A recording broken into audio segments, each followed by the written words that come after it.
Egunon! Egunon, Angela. Zer da hori?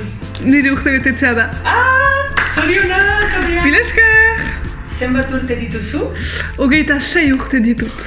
Gaztea, zara. Bai. Zorionak. Mila esker. Gozoki bat nahi duzu? Bai.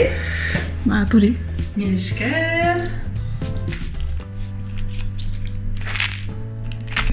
Goxoki bat dut? Hartu gehiago, hartu gehiago. Mila esker. Eta orain, zenbat dituzu? Bat, bi, hiru, lau. Goxoki ditut. Eta nik, bat, bi, hiru gozoki ditut. Ale, zuri. Osasuna. Hau da, ukana ditza. Nik dut, hik duk, zuk duzu, hark du, guk dugu, zuek duzue, eta haiek dute.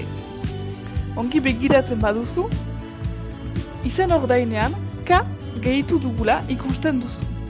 Baina ukanaditza ez da bakarrik hori. Ukanaditza hau ere da. Nik ditut, hik dituk, zuk dituzu, hark ditu, guk ditugu, zuek dituzue, eta haiek dituzte. Ukanaditzak bi forma ditu eta bigarren forman aditzari it gehitzen zaio lehen letra eta gero, D eta gero. Baina zergatik hori, zergatik nik dut eta nik ditut. Zer da desberdintasuna? Horren azaltzen dizut. Ukanaditza izen ordaina eta objektuarekin jokatzen da. Nik goxoki bat dut edo guk goxoki bat dugu esaldietan, objektua bakarra da. Aldiz, nik hiru goxoki ditut edo guk hiru goxoki ditugu esaldian, objektua anitza da. Eta beraz, aditza ere. Nik ditut hiru goxokiak anitzak direlako edo guk ditugu. Lehen esaldian, nik dut edo nik ditut, aditza beti nik pertsonarekin jokatua da. Baina lehenean singularean da eta bigarrenean pluralean. Hau da beraz, ukan aditzaren berezitasuna. Aditza, objektua eta izen ordenaren arabera jokatzen da.